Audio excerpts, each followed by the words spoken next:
Hello and welcome to English Capsules. Today's capsule, winter versus summer. Get your coffee or iced coffee ready and let's get started.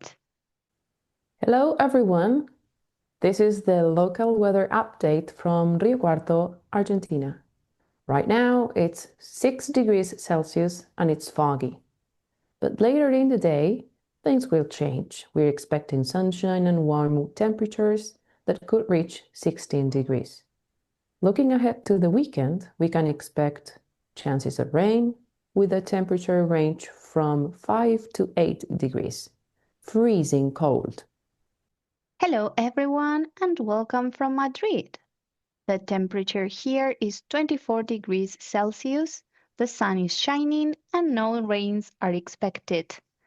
The forecast for the weekend promises clear skies and quite mild temperatures. Okay, so with this introduction, as you could figure out already, we're going to speak about weather and the vocabulary related to this topic. Before we get into the topic deeper, we propose that you get something to take notes and you pause this episode and listen again to the introduction so that you can take notes of some of the words that we have used to describe the different kinds of weather. So if you want to organize your notes, we suggest that you make two columns, one to talk about cold weather and the other one to talk about hot weather. This way your vocabulary will always be organized. So we chose this topic to start with because first of all, because we live in different hemispheres. You know that Nati is living in Argentina and I'm living in Spain. So normally we are on opposite ends regarding seasons. So right now we are in winter and here we are in summer. And That's we right. thought it was like a nice topic to discuss because normally we don't talk so much about weather vocabulary. When you're very young, you learn like sunny, cloudy, rainy. But then when it gets more complex, I don't know if we pay so much attention to this. And besides, it's like when you are an adult, you don't know so much. Like there are differences that you can or words that you need to be more specific about the weather, and you don't have them because you only know the basics. So that's the idea today. So one of the first things that we wanted to discuss was the difference between the two systems of uh, temperature, let's say, Mhm. right?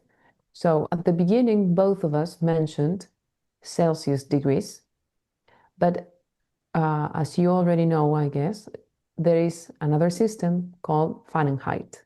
So these are two different systems, and it depends on the country where you're at, the one that you're going to use. But for you to get a general idea of the difference between the two, when we have 0 Celsius degrees, the equivalent in Fahrenheit would be 32 degrees. Okay? Mhm. So when you see a thermometer that is signaling a very high temperature, is not that the thermometer is wrong, is that it's normal in the Fahrenheit system to have over 100 degrees probably. This happens not only with the weather, but if you like cooking, for example, and you follow recipes in general, you will see that if you are preparing something and it is in English, usually the oven has to reach a really high temperature that here it's not so high. So because of this difference. I Yes. was also thinking that normally when you travel by plane, in the Mhm. plane you're going to see both temperatures marked. Like you're going to see Celsius degrees, but you're also going to see Fahrenheit. I think Right. it's because for some people it's easier to read one system and for others the other one. So Okay.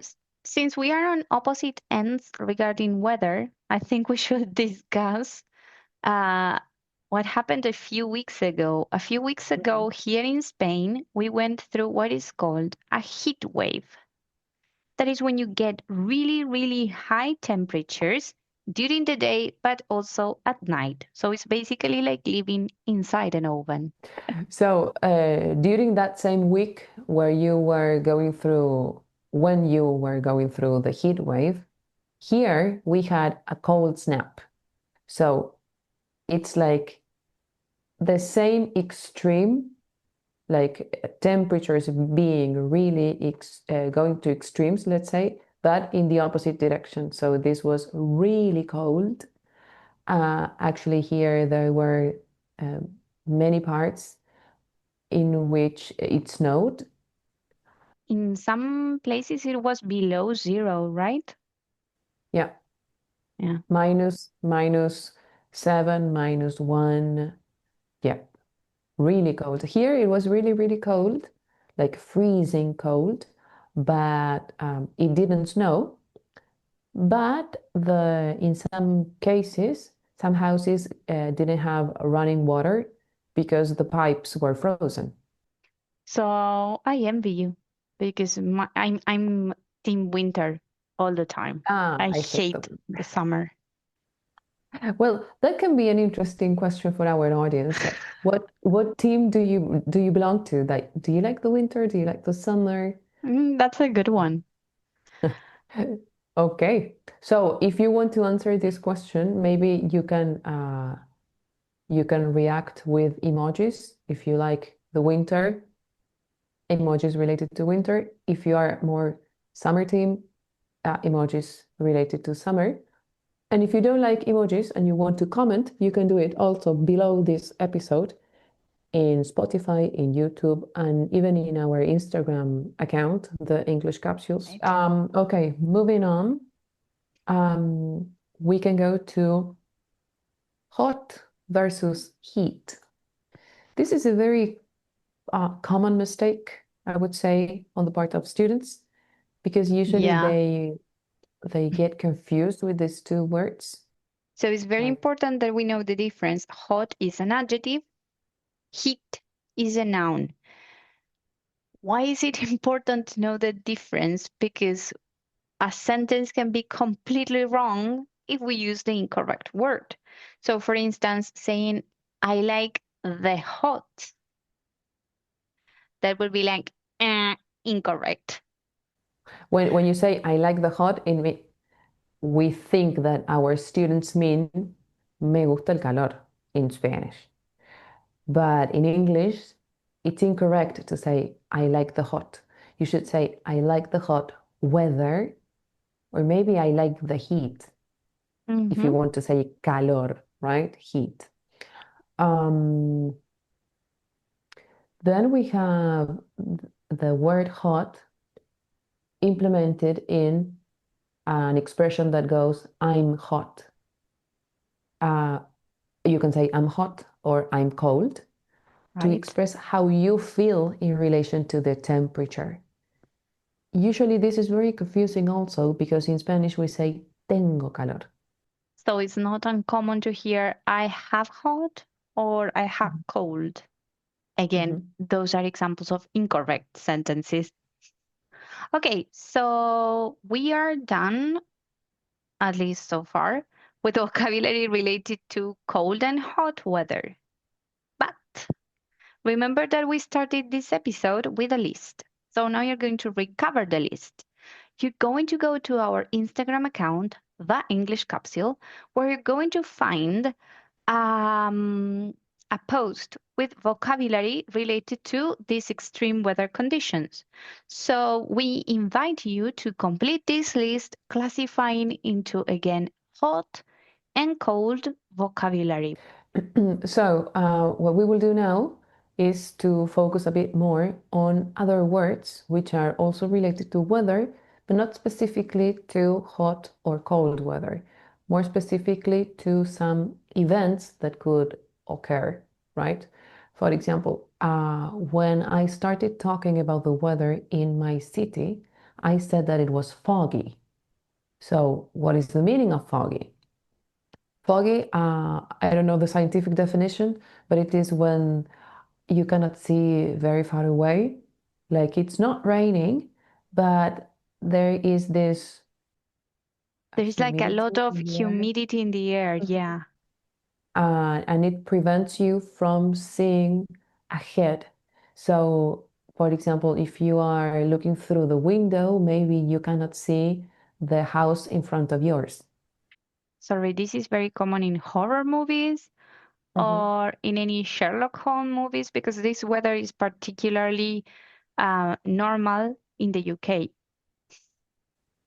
Ah, okay.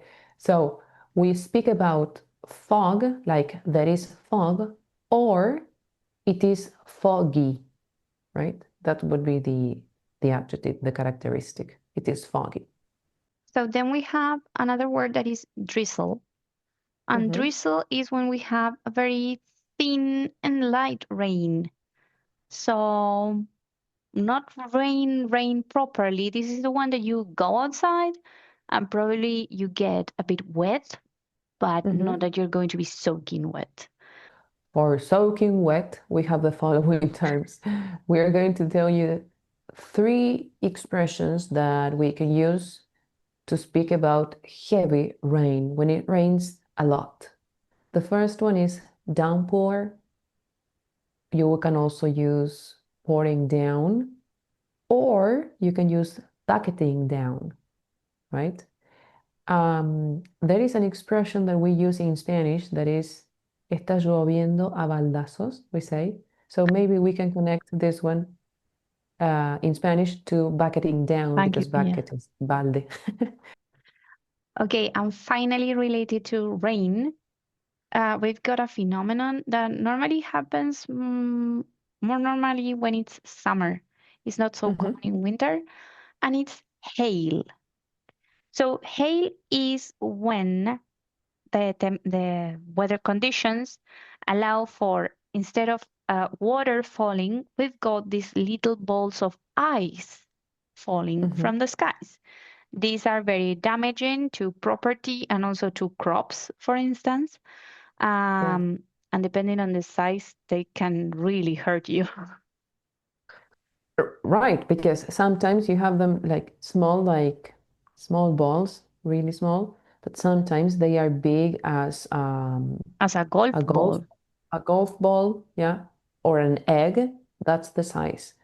And many times it happens that when hail starts falling, sometimes it is without rain, and that is when it is like really dangerous or risky, mainly if you are walking in the streets, because it can really hit you or hurt you.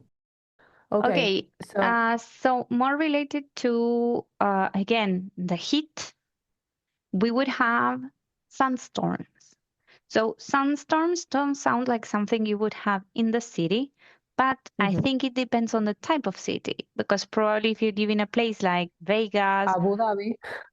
Abu Dhabi, Yeah. or Morocco, Canary Island, any of these, you can have a sandstorm. So this is when the sun starts flying without control, but like the winds are very speedy, yeah, Mhm. and it can also cause a lot of damage. The last one is draft. So usually this happens when it hasn't rained for a long, long time and the soil is very dry. Uh, when this happens, you have drought. So here in Spain, our audience that lives here, this is very common in our summer. We normally go through long periods of drought. This year has been the exception. Okay. Uh, but there are two associated risks with this. Forest fires that become more common because the conditions are good for that to happen. Good for And fires, yes. yeah, and also during the period of drought, the water reservoirs tend to lower.